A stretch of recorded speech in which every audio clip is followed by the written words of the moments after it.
Math Tutorial 101, our topic for today is factoring with common monomial factor. Let's have example number 1.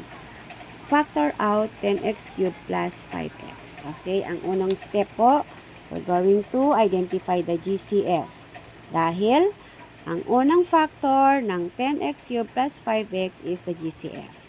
Okay, so paano makukuha yung GCF? Kunin muna natin yung prime factors ni 10x cubed saka ni 5x.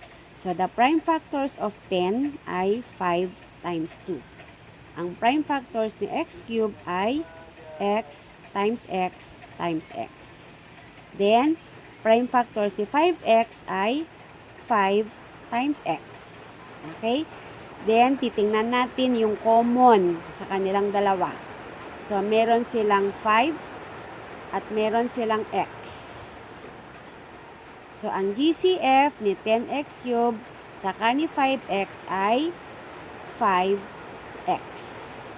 Then, kunin natin yung pangalawang factor. Paano makukuha yung pangalawang factor? I-divide lang natin yung given sa GCF. Okay? So, 10 divided by 5 is equal to 2. X cubed divided by x is equal to x squared.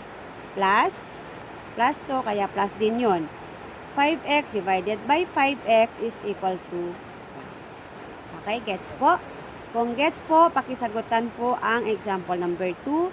We have 15x plus 5x squared.